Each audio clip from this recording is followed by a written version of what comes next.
Ban Yasuo, he punishes him, as Alliance found out. Very true. Cassidy is still up and available.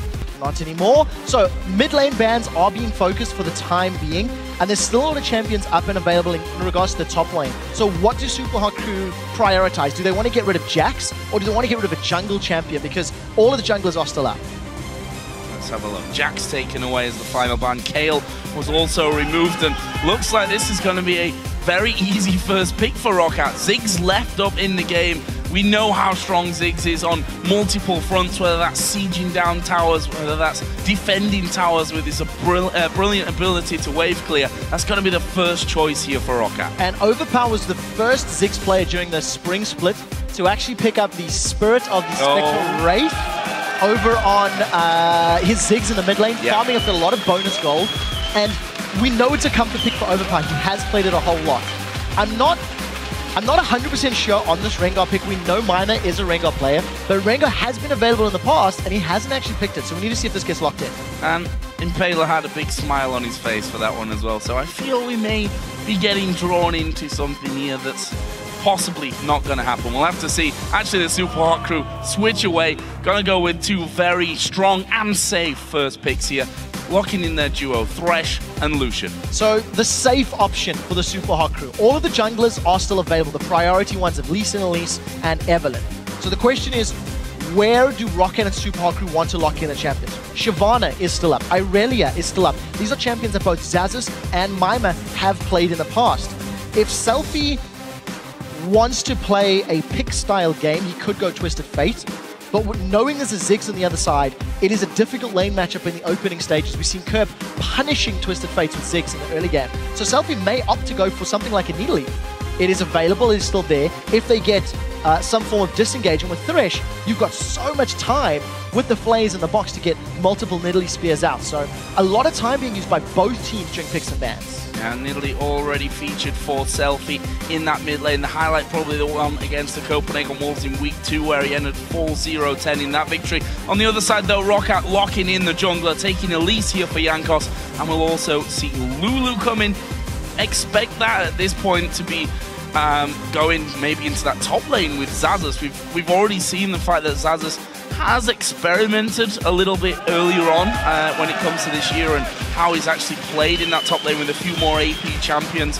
See exactly where that lands. Could, of course, in the end, still fall to Vanda in the support role. But now we go over to the Super Hot Crew. What are they feeling like for this? Yeah, so Europe are continuing, we believe, the trend of this Lulu top lane.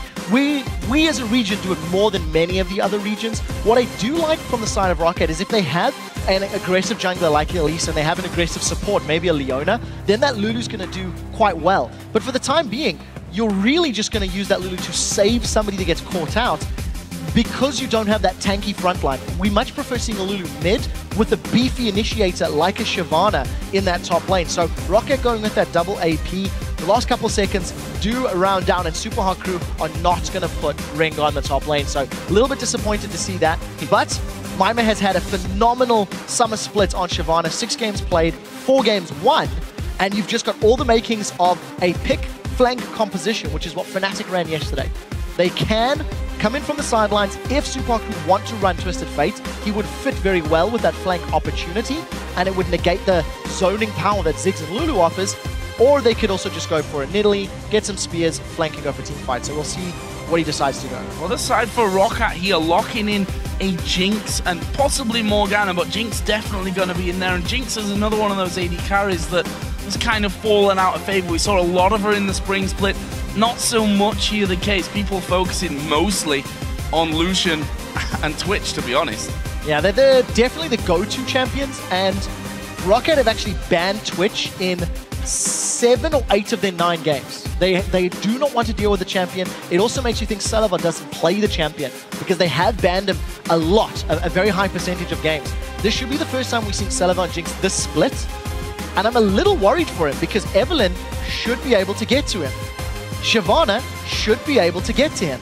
And there's a lot of opportunities to get to that back line. So risky play, but there is a fair amount of protection from Lulu, from Morgana, from the zoning Ziggs offers. So ROCCAT are going to be banking in these team fights on protecting Jinx and allowing Jinx to get all the damage down, while Ziggs and Lulu offer zone control. They don't have the strongest of initiation, but I don't think ROCCAT want to play that game. I think they do want to be a little more reactive and play the poke defending game with the 2 APs in great range. So on the other side, the Super Hot Crew's final choice here, looking for a mid laner that will go up against overpowered Ziggs. Orianna, we say this time and time again when we see that, and it will actually be locked in, a very all-round strong champion is Morgana, with that scaling up into the late game as well. Yeah, and with the Orianna, you've got safe wave clear, which the Super Hot Crew were lacking. They were relying on the culling. Now you can just put the command attack down and let the ball clear the waves out. So we didn't see the Twisted Fate, who would have given wave clear, but less team fight presence. And I think the Super Hot Crew are looking more for a forced team fight composition, allowing Shyvana and Evelynn to go in from the sidelines. You get a good shockwave on and try to reduce the impact of that Lulu wild growth or the AoE damage that Ziggs offers.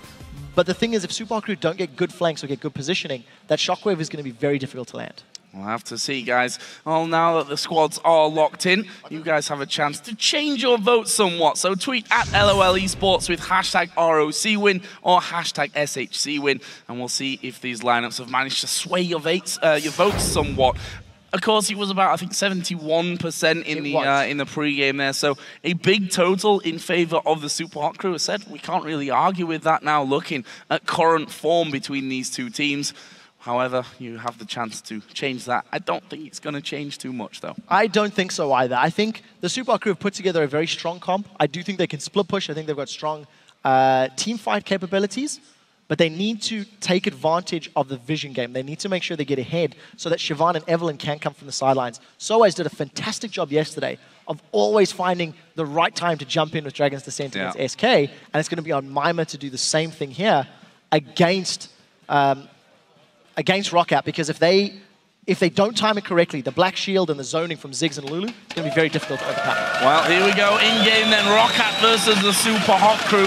I think an important game for both sides. ROCCAT, as I said before, just needs some wins on the board. For the Super Hot Crew, they've had a couple of difficult losses, I think, on the bounce now, where they've had some real troubles being involved and really putting up a fight in their last 2 encounters. So we'll see if things have been talked about overnight and over the last week, and whether they can come out strong here against, honestly, a team that are struggling right now in the league. Yeah, I think the Super Hot Crew have definitely showed a level up in their mental approach to, you know, objective play and moving around the map, because you can see it very clearly in how they approach the game.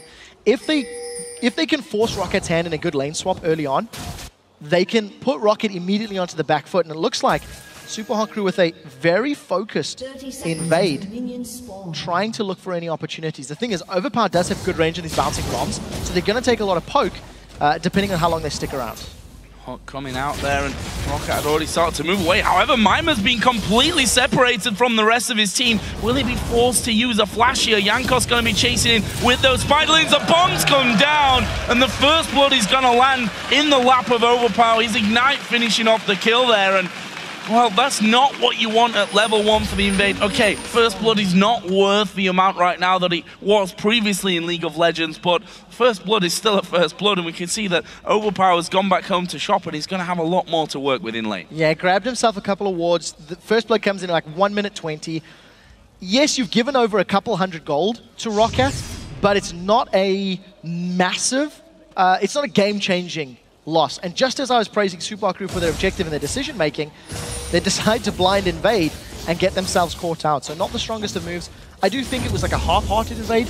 Mima was going in, the rest of the team was kind of backing out. So maybe a little bit of miscommunication between the team in regards to what they actually wanted to garner from that play. And we are going to see a lane swap, but it's not 2v1, it's going to be 2v2, and they've just moved the duos to the top lane, and they've left their top laners respectively on the bottom. Mima, no TP, so keep that in mind. No TP, Zaza still having his available to him. Also interested to see how Jinx comes in. As we said, first time that we're seeing Jinx here in the summer split, as I mentioned before, was also a big pick back in spring, but since the likes of Twitch have really come to favor, we've been seeing less and less, or no Jinx, actually statistically correct on that front.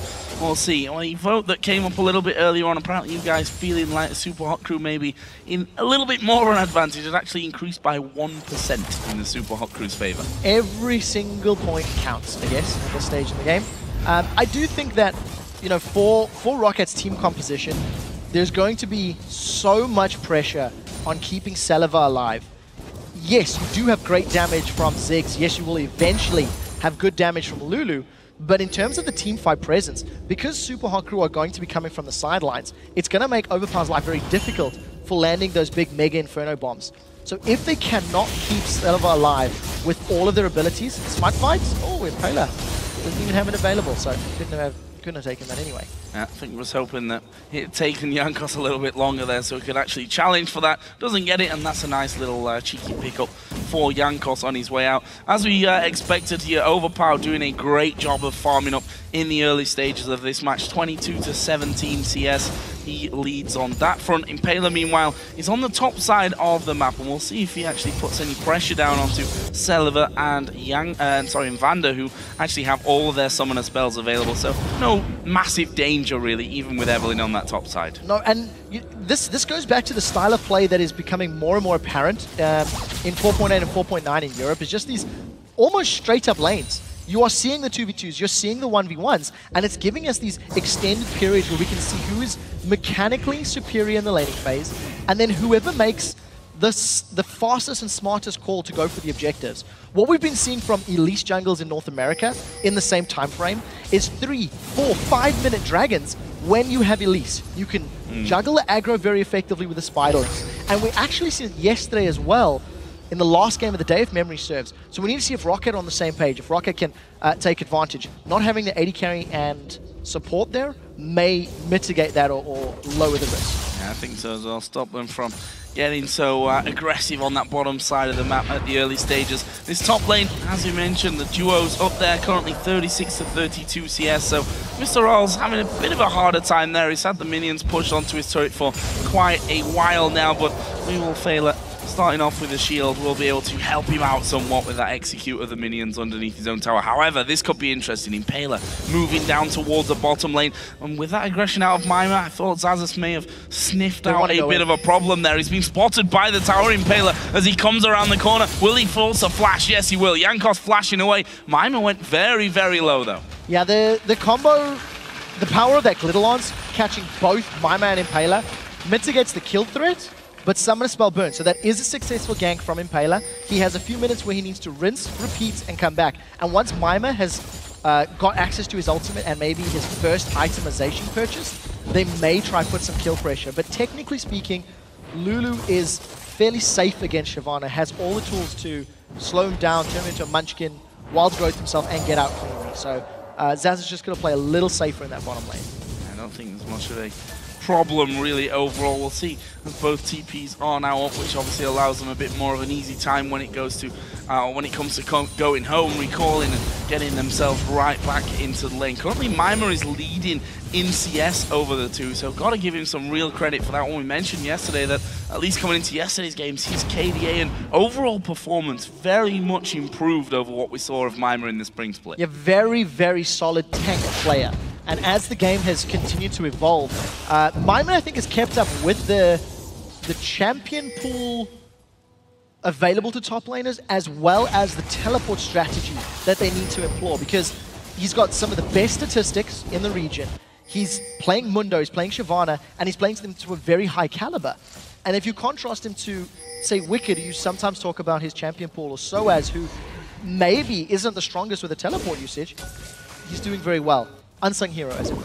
Unsung hero, completely agree with that one. He kind of was just quiet though, no real hype around Mima, no real negative impact either from him. He was one of those players that somehow gets under the radar all the time, as Vander is going to get himself a pink ward down and is able to get himself a bit of ward clearage going on there on that side of the map. Meanwhile, Mr. Rawls headed down towards red buff, thought he might be getting that given over to him, but apparently not. Impaler will just smite that away. So in my mind, the first big objective fight we're going to see will be around the dragon. And I think ROCCAT may be more inclined to initiate that move because of the fact that they have Elise, because Elise is very, very strong at taking the dragon early on.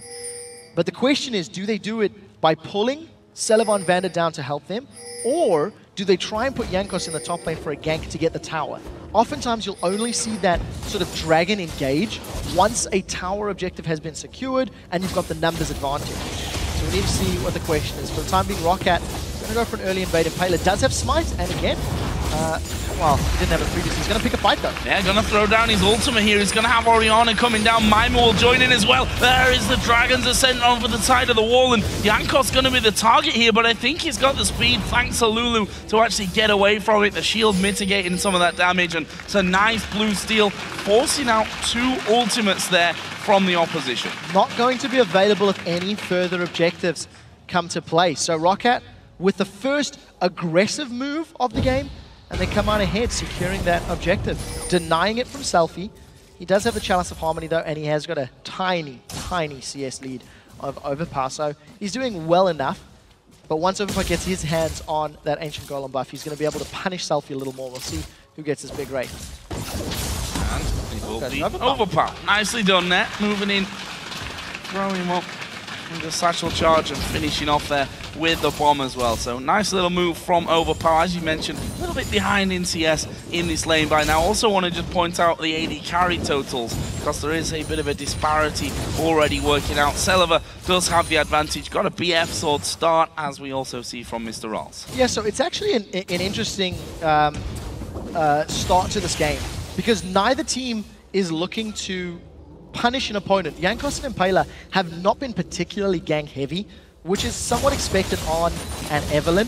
But when you look at Jankos, he's farming up very well, 40 CS. He's already finished his Spirit of the Ancient Golem. And we talked about how ROCCAT are going to be relying on Celevar for damage. There's a very big indicator that Jankos rather, wants to be a tank. Well, they're going to go on Xaxis again. He's almost got flash. Yeah, no ultimate here for Impaler, though, and I have to feel that they're not really going to get much out of that one. His flash just coming off cooldown. And look at this, ROCCAT moving straight in towards the Dragon with Morgana and Jinx coming through. Lulu pushed up in the lane as well. I don't see anyone challenging from this Vander. He's just going to go up there and put a ward down into the Tribush, which will spot one of them coming through. Impaler, of course, invisible. First Dragon of the game going over to ROCCAT. They can go for a tower dive as well. They've got enough members on this bottom lane. Elise can juggle the aggro very effectively. Look for the cocoon. If it lands, they're going to go in. And they do land it onto Impaler this time. The aggro actually from that turret went onto Celevar, though, so not really able to do much, at least for now, in this bottom lane. Good damage into the turret, but I think between Elise and Shyvana, between Evelyn and Shyvana, they may be able to clear things out. There was a TP from Xaxis onto the top lane as well to try and hold his turret. ROCCAT looking for the first tower of the game. They're going to get it, as well as a dot binding, landing onto Impaler. They chain the CC, and Jankos gets that kill. Super Mega Death Rocket came through, but wasn't even needed. It's a nice pickup for ROCCAT with a tower and a kill. Dragon, kill, and the tower, all stemming from ROCCAT making the decision to go for the objective. They pulled Celevar and Vander away once the wave in the top lane was pushing to the Super Hawk crew. Mima's been caught. He's being caught. I think he's tanky enough at this point, and Celevar was taking damage from the turret, so decided not to go in there, as the Mega Inferno Bomb was actually used there by Overpower just to clear out this top lane and give a little bit less pressure on Xaxis' side, and also really bring Overpower back when it comes to the farm, because he's starting to lose out. However, ROCCAT still have 3 men. There is now a 3-man reply from the Super Hot crew. This should be enough to defend this turret. They're going to hold this one off. What I really like about how ROCCAT have pulled this very nice lead in the early game is they made the conscientious decision to force the minion wave in the top lane, then pull Celevar and Vander down to this bottom lane for support. And we talked about how with the Elise on your team composition, you've got superior dragon control in the early game. So they took advantage of it. They made the play, then they punished to get a tower. So I really like the decision-making from ROCCAT, but Super Hot crew haven't done anything to try interrupt them. Super Hot crew have been very passive in this laning phase, and they've given ROCCAT the time to make an informed decision. Seeing the first items actually coming out now as well with that gold lead for ROCCAT. Bloodthirster is done for Celevar, whilst Mr. Rolls only got the ingredients for that one and not finishing it off. We see the Athene's Unholy Grail is finished already in the mid lane for Selfie. Not quite done on Overpower's side, but I'm guessing that he's sat on a decent chunk of gold. And look at this, ROCCAT moving from that bottom lane straight into the mid lane. Super Hot crew had recalled from there, and they get a free turret. That shouldn't happen. I mean, Selfie backed away, ROCCAT happened to make the move for the middle lane literally as Selfie had moved away. So a little unfortunate for the Super Hot crew, but you do have to give credit to ROCCAT. They made the aggressive move. They've secured their second tower of the game. And Impaler is sniffing around. It's very clear Impaler wants to try shut Xaxus down. This is the third gank. We'll see if this one works. Well, he's got Wild Growth available. He's got Flash available. And there is the Wild Growth. Will knock both of them up. Even putting down a good return on the damage towards Impaler. Blue buff again is going to be stolen away by ROCCAT. Second time in a row that Jankos will smite that one out for the victory. They may, however, lose his turret. But Impaler is actually tanking it up here. Goes very, very low. Almost being finished off. He sidestepped it. That was really, really well done from Impaler. Impaler was so close to being taken up by that Glitter Lance. Very, very close indeed. Manages to sidestep it at the last second.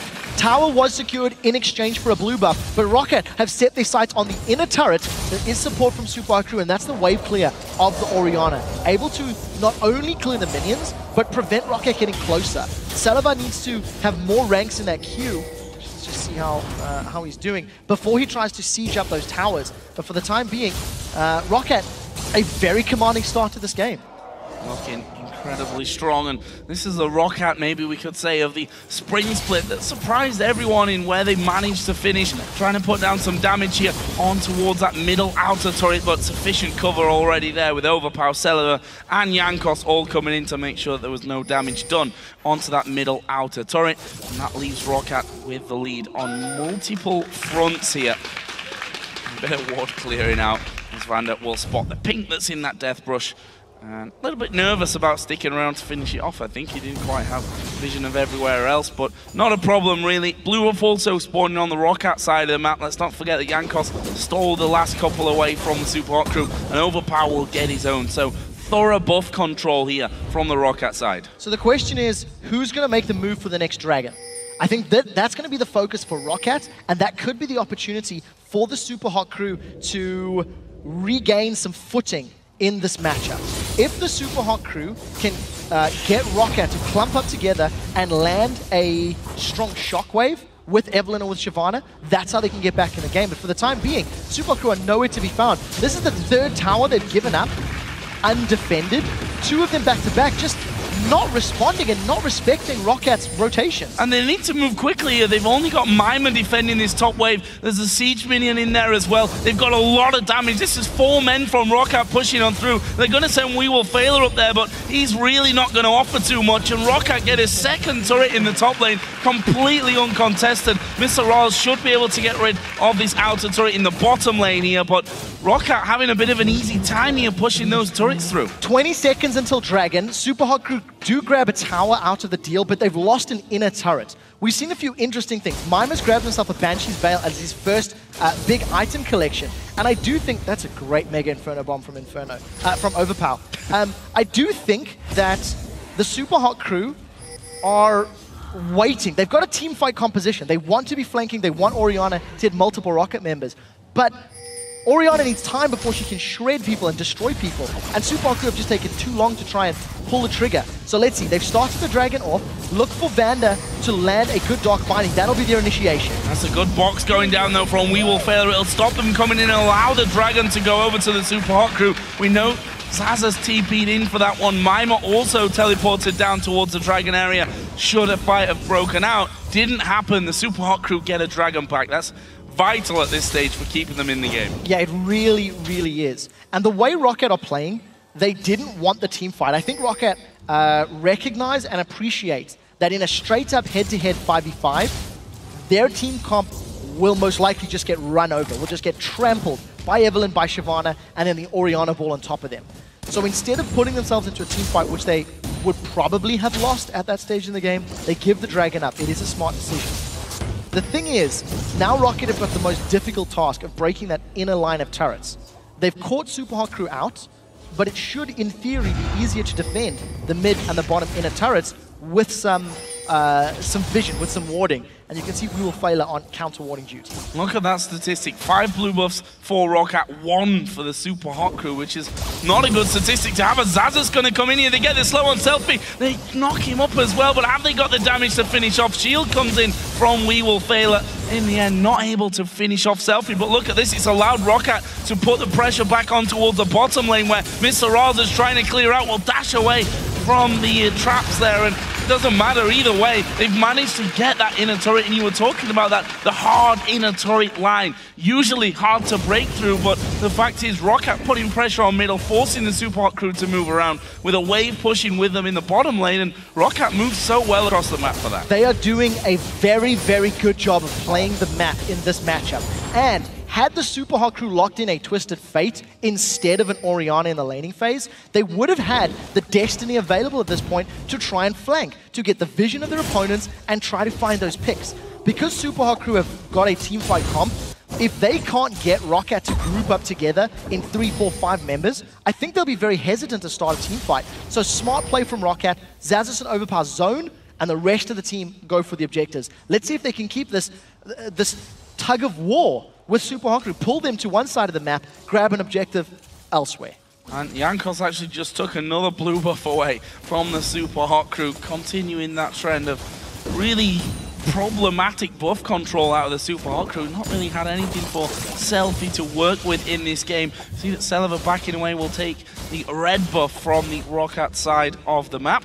And I'm guessing that he's actually sat on a decent amount of gold here to go home and spend. Bloodthirster was complete earlier, got himself Berserker Greaves in there as well. So we'll see exactly where Celiva decides to go next in terms of his item build. Yeah, he's a little bit of CS behind Mr. Rawls. That is, of course, a symptom of moving around the map and playing the rotation game. He hasn't been sitting in a single location long enough. Payla almost gets caught out. But again, we're getting closer to Dragon respawning. The previous one was secured by Super Hot crew, uncontested by ROCCAT. And I think ROCCAT have built themselves up a nice lead, but they're not exactly, so clearly ahead that they can just instantly win team fights. It is only 2,000 or 3,000 gold right now, which is not a massive amount. But look at Jankos' build. He's got Aegis of the Legion as a second item. He's playing full support tank jungler. He wants to be the front line. He wants to annoy and interrupt Super Hot crew as long as possible, just further adding to this, sort of protect the Jinx sort of comp that ROCCAT have put together. I said earlier, the ideal scenario with Evelynn, come around the back of people, flank the team. There's been no full-on team fights here out of ROCCAT. They've only got 2 kills to their name right now, one of which came after about a minute's play in this matchup, which shows you how slow it's been in terms of ROCCAT wanting to team fight, even with the lead. But the fact is, Impale's not really had much of an impact. He forced a flash from Xaxis, and that's about it. But look at this, Slow gonna come down. Here's the ulti out of Fanda. I think they're gonna be able to lock up Mima. No, he flashes last second there before the ulti procs, but Celiva now will be forced to flash on his own. Good job, burst, but the hook lands. The flame will come in, and Celiva is gonna go down. That's a nice pickup for the Super Hot crew. Very, very nice pickup. We Will Fail as flash hooks have been very good. He did that against Fnatic as well, if memory serves, flashing over tidal waves and getting the CC. What I like from the Super Hot crew is they've instantly responded. Not only did they get the kill, they've come back to defend a tower. So, they've caught Overpower. They've caught Overpower out there with the hook, but no real follow through because Selfie had already been CC'd up at the back with a good binding coming out. Meanwhile, Xaxis putting down some pressure, and they're zoning them out really, really nicely here, and that's the problem. This Ziggs getting ahead, got a lot of damage already with the Athenes, with the Void Staff, got a needlessly large rod in there as well. He's hard to stick around when Ziggs is there. There is 1 minute until Dragon. So the Super Hot crew with the kill, it came a little early. They weren't able to transition from a kill to the objective. So what they have done is got a few extra wards in the river, but the ROCCAT vision is superior to Super Hot crew at this point in time. Teleports are available, so for this next Dragon engagement, it looks like ROCCAT are moving into position. It looks like they're trying to get wards down to predict where the Super Hot crew are moving in and then securing that objective, because there are, again, it's only 2,000 gold, and the longer ROCCAT wait, the more likely Super Hot crew are to find an opportunity to flank. That's a good binding. That is a very strong binding. Got shields coming out though, so preventing most of the damage follow-up that came from ROCCAT. However, they are the team that have the position there by Dragon, which will be coming up in just a couple of seconds. And once that is actually there, we'll see if ROCCAT are just going to go straight in and take it. They've got 4 men there, as you mentioned. Crucially, TPs are up for both Mima and Xaxis. Dragon going to be started here by ROCCAT. Yeah, Mima's closer, so he's not going to need the channel time of teleport to get in range. ROCCAT are split up. Jankos and Celebar are trying to rush the objective down, while Impaler wants to sneak it away. Let's see how far Zazas can get. He's teleporting in. Teleporting right to the front. Mima is in the thick of it as well, but I think the Super Hot Crew are going to be pushed away from this one. I think the Dragon actually did reset there, so he's going to have to be worked down from full HP. Once again, they managed to catch out Impaler. Is he going to go down? The bomb comes through. Loss of damage coming in, but Mima right in the middle of the team will actually have to ulti himself out of there. In the end, it's Mr. Rolls against the kill. There's the shockwave coming in. Overpower goes low. They can't quite finish him, and they turn it around on towards Selfie. Selfie got himself the kill before going down, though. That leaves us at a 1v1. The hook goes to Celebar, but We Will Failure will pull him into a death. Does go down in the end. That was the ignite from We Will Failure, and it will be a 3-for-2 overall there in favor of the Super Hot Crew. We Will Failure lands a very crucial hook, which allows the Super Hot Crew to get that extra kill with the last tick of that ignite. The one thing I want to give highlight to is ROCCAT had actually started the fight incredibly well. They did not present themselves as a 5-man unit to get caught by a shockwave. Now as Mima coming into the TP, that's a very quick back away. Zazas does not want any of that. Jankos is sticking around. Let's see who's going to get the Dragon. Doesn't look like Jankos. Or maybe he does. Flash and Smite. Oh. Joe, it's not over yet. You have to be real careful because Impaler's low and he's going to get bound up. There is the kill. Jankos will get that one. The Dragon really baiting them in here, but Zazas will also die. Mr. Rolls gets that kill. Will they stick around here for Dragon? I can imagine so. They've got Oriana, who will finally get a blue buff of his own. Thresh coming down as well. The Super Hot Crew going to have the numbers advantage by Dragon. Let's have a little look at that one. What I really liked about how this fight started is ROCCAT kept themselves split up. So the power of Super Hot Crew is reduced because they can't hit multiple targets. You've got Vanden Overpower zoning from the left. You've got Zazas zoning from the right. And it was only once Jankos got sort of found a pick onto Impaler that the team fight really broke off. But again, look at Super Hot Crew. They want to be grouped up. They want to be fighting as a team. And they didn't get the opportunity to do so. Great culling on the fallback from Mr. Rolls.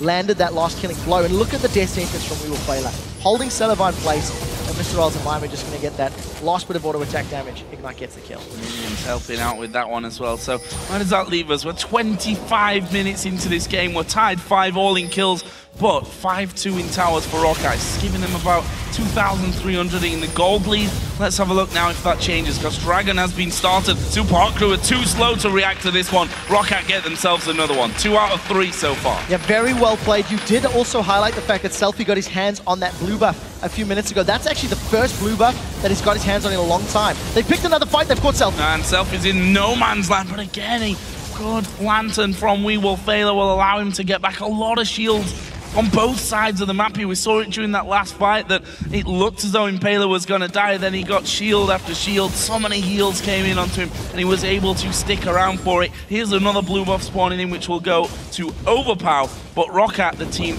that are still in control, but these team fights still not a done deal. No, they're definitely not. What I do like is that Super Hot Crew, ROCCAT are actually playing their comp very well. They're not putting themselves in a position where Super Hot Crew can punish them. And as this game continues to grow, we're going to see whose late game decision making is going to reign supreme. What I like about Super Hot Crew's trinkets options, they've got 3 reds and a blue, which is, in my mind right now, more about the defensive play. They need to clear out the wards in their jungle because ROCCAT have spent a massive amount of time moving through Super Hot Crew's jungle. So whereas yesterday we've seen all those reds being used aggressively for Fnatic, today it's more defensive for Super Hot Crew. They don't want to be caught off guard. They don't want to be surprised. ROCCAT, on the other hand, they want to clear the vision. They want to come from the sidelines. Landed Good Dark Binding, landed Glitterlance, which will allow Celebar to get all of his damage down because he's almost got that last Whisper completed. And we've already seen how quickly he melts towers and melts dragons. So, Super Hot Crew could do with a couple of towers here. Middle, outer turret still not down for them. Such a crucial one. Definitely the most important on the outer ring of turrets overall. Not even being able to really do much damage, but they are starting to settle in around that one as Overpower's like, yeah, I just farm them from a distance while you're trying to take them away as well. Yeah, nice try. Nice try. But Overpower secures it. CS-wise, Super Hot Crew are doing a better job. They've definitely held higher numbers, but the goal difference between the two AD carries is definitely swinging over time. Mr. Rolls, for the time being, if you look towards the right-hand side of that graph, it actually is a lot even, a lot closer than it was a few moments ago, thanks to the Dragon. You know, ROCCAT did grab themselves the Dragon. It is worth a lot more as the average level is climbing. And ROCCAT, we talked about how difficult it is to get to those inner turrets. They snuck the bottom inner turret, but they haven't caught Super Hard Crew unawares since then, so they haven't touched the middle inner turret. Yeah, also on those graphs, got to keep in mind the numbers on the left-hand side, because that wasn't, even though those swings look huge, not a massive amount of gold in there. And of course, the 2-0-2 for Mr. Rolls compared to the 0-2-3 of Celiva certainly going to be helping out, as we may have a fight kicking off. The binding landing on towards Impaler. Wild Growth comes in, but not doing a massive amount. But there's the bomb to the backside. Mr. Rolls catches a bouncing bomb as well. Super Mega Death Rocket not going to do a whole lot. Impaler will take the lantern away, and a lot used in that fight, but no one goes down. Very smart from ROCCAT again. They have the fight on two fronts. They keep Super Hard Crew split up, and it means that Selfie needs to make a decision. Do I use a less effective shockwave on only one or two members, or do I hold it? But as ROCCAT grouped up the 5, they didn't chase. They started Baron. Impaler's in trouble. Impaler's dead. Xaxus will get that kill, and the Baron, as you said, already started Celiva and Xaxus, the two men that will be trying to keep them away. Of course, does have the range to get through. Is Selfie gonna bounce around thanks to Overpower's trying to get in. There's a shockwave. Will manage to get Celiva, but he flashes into the Baron pit, and look at Baron. It's not taken all that much damage. Finally, they will be on it with 4 men. Only 1 man trying to keep them away. Baron gonna go low. Mima now moving in. Selfie and Mr. Rolls there as well. Baron is still alive and still doing damage to ROCCAT. A last second repel comes out of Jankos, the shield as well, stopping all that damage coming in, and a massive brawl around the Baron. Baron doesn't go down. No kills apart from the initial one onto Impaler, who got caught flat out. Without Celiva being dedicated on that Baron, that was always going to take a long time. Jankos has built full tank. He doesn't have a lot of damage to burn through Baron, which is why we looked at that for 30 or 40 seconds. It ends up being a single kill in favor of ROCCAT, and what ROCCAT did do effectively is force the Super Hard Crew's hand. They did make Super Hard Crew come to them, but what they didn't do was respond as well. Celiva was somewhat unsure. He was standing on the outside of the pit with the rocket launcher, as opposed to being with the minigun inside the pit to secure the objective. So Super Hard Crew come away, I think, making the best of a bad situation. They only lost 1, and the objective is still there to be contested. Good stuff, really, overall. And as you said, it was the lack of damage that kind of caught me out there. I thought ROCCAT were going to be doing the Baron a lot quicker than he was actually going down. Probably gave Super Hard Crew a bit of a lifeline there, because they did come in a little bit later to that one. Either way, Baron not going to be the focus just for now. There's a lot of wards on it from ROCCAT, and they are, however, sending Xaxus towards this bottom lane. Again, take note of the teleports. Both top laners do have teleports available, so Mima will probably be the one that's sent to deal with Xaxus wherever he goes. So the Super Hard Crew need to lull ROCCAT into a sense of security.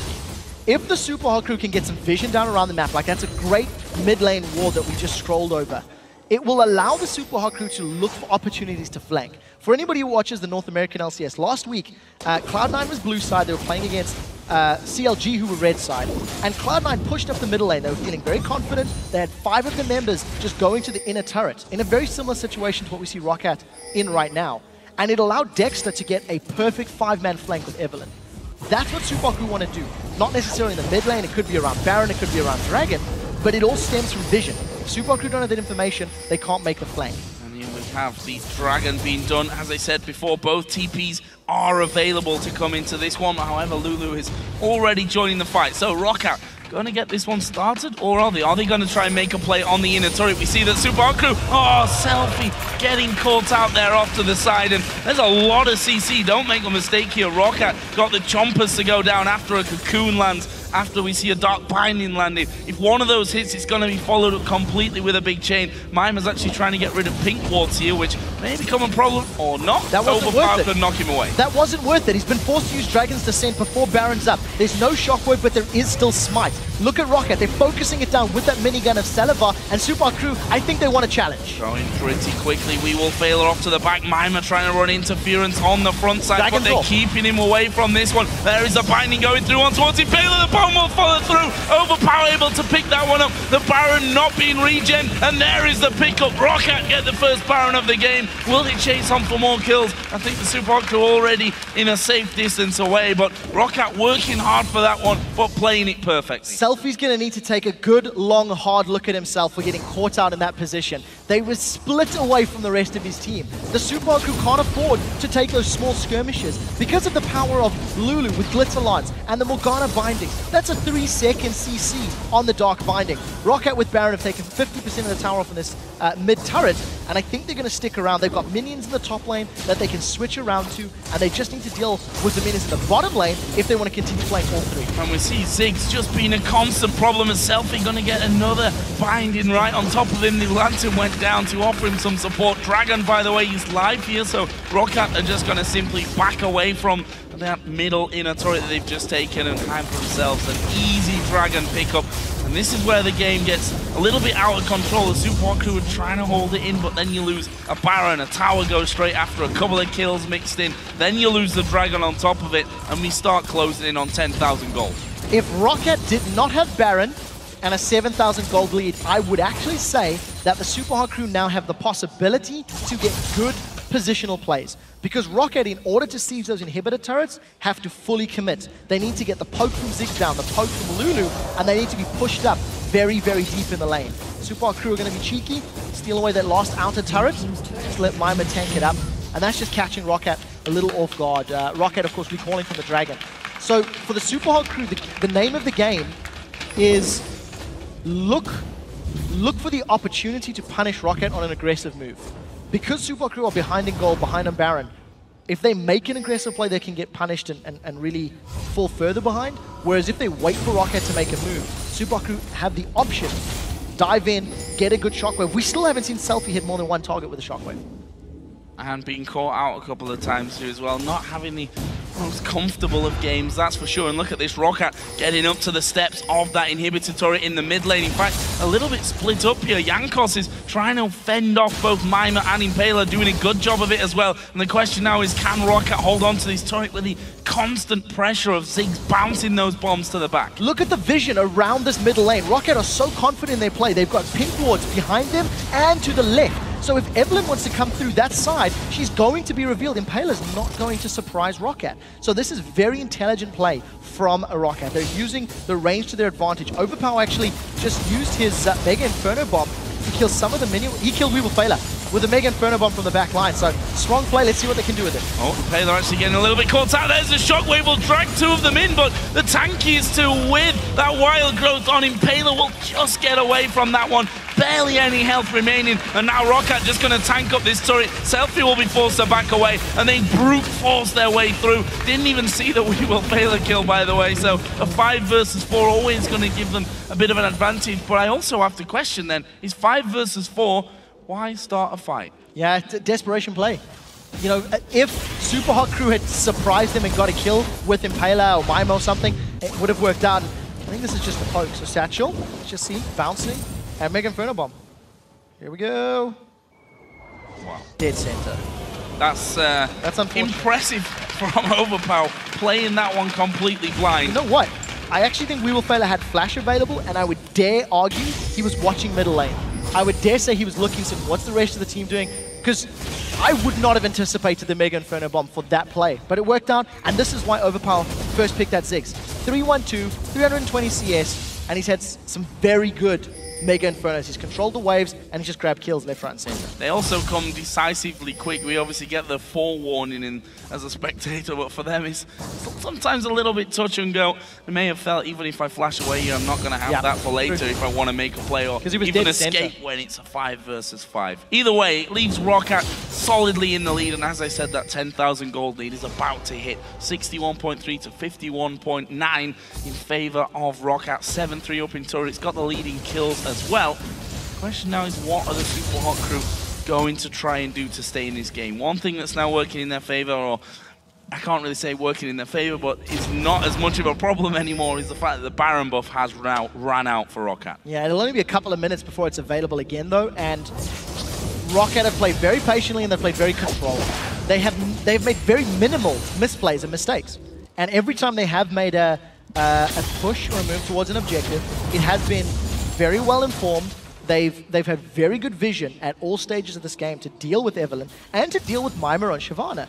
Because again, if you have wards fanned out around you, you're less likely to be caught, off guard, caught surprised. Mima, for the moment, is actually very deep in this lane without vision, and I'm not sure if ROCCAT are looking for a kill. I think they're just trying to get some wards down themselves. They don't want to invest everything in killing Mima and then have nothing for a team fight. Yeah, they're moving into a classic split push position again. We see Xaxus going towards his top lane. He's going to push that one all the way out. The rest of the ROCCAT team moving up through that middle lane here. The Super Hot crew, of course, are going to at some point have to reply to this one using my move. Still got his teleport available, but it's one of those slowly but surely things here for ROCCAT. Step forward from Celiva, take a couple of hits down onto the turret. They've got super minions moving up the mid lane now as well, so the pressure's starting to build for the Super Hot crew. And, this is ROCCAT just catching everybody by surprise. Nobody would have expected ROCCAT to have this level of intelligence and strategic movement in comparison to last week's game. So, coming out of the dark yesterday, having not seen them play, this is a very positive upswing for ROCCAT. They handled the, early laning phase well. They made the first aggressive moves towards Dragon. And they've taken so many towers just under the noses of Super Hot crew, punishing them for not being able to defend. And ROCCAT have done a very good job, so you have to commend them on their strategic play. Let's see how they break this final set of towers. Even the Dark Binding is great. Oh, We Will Failure has gone in. Oh, it follows through there just as that back shield actually will time out, but We Will Failure is going to die here, no question about that. Mima right in the middle doing a good job, but Celiva getting away to the back and therefore to safety as the bomb comes through. Sidestepped by most of them. Mima will go low. There's the flash cocoon from Jankos. Gets the finisher as well. He's down a rampage. The selfie gets caught out. Bounce back through, and look at that. 3 men instantly knocked down by ROCCAT. This is going to give them a second inhibitor of the game. This could be the game. There are super minions on the Nexus turret, and ROCCAT may look to finish. Pushing through here, as I said before, a vital win for ROCCAT if they can pick this one up. Mr. Ross trying his best to defend now, just dashing away from that Dark Binding. There is the first turret going down. Mr. Ross going to be chasing Celiva, going very deep on that one. It's not really going to matter. They've got Xaxus, I think. Oh no, it's Celiva. I don't even know. One of them tanking up those turrets, and there is the Nexus now going to be focused down. Overpower looking for a final kill that he doesn't get. It doesn't matter though, because ROCCAT have managed to take down the Super Hot crew. Very, very coordinated play from ROCCAT. And I'm thoroughly impressed with their decision making. This is a night and day turnaround from last week, where against Alliance, they struggled to take advantage of their early leads and early game. And this time round, there was very little hesitation. Just very intelligent decision making. They challenged for the right objectives, and they punished when Super Hot ran away. And we said that the fact that they didn't play yesterday, that they got that forfeit win over the Copenhagen Wolves, may have given them some advantage, more time to prepare for the Super Hot crew to watch their game yesterday, and also not allow the Super Hot crew to have one more game to watch, to research, to figure out exactly how ROCCAT are going to come into this one. And honestly, that looks like a completely different team to what we've seen in the first 3 weeks. Yeah, I completely agree with you, and I think every single member of the team was integral to helping out. We see great wild growths from Little Lancers. Jankos had superb ganks. Overpower, I mean, that was a first pick insta-lock Ziggs. It was the quickest champion of the entire pick and ban phase, and it completely worked out. Overpower was just everywhere. And for me, the biggest commendation is just on how ROCCAT moved from tower to tower in like the 10 to say 20, 25 minute mark before they hit a bit of a roadblock. They snuck towers, they had great vision, they were sieging mid lane, they had this ring of wards. It's just very good forethought and planning, and it feels like they've got a grasp of how to play the macro game with these compositions in this setup. And I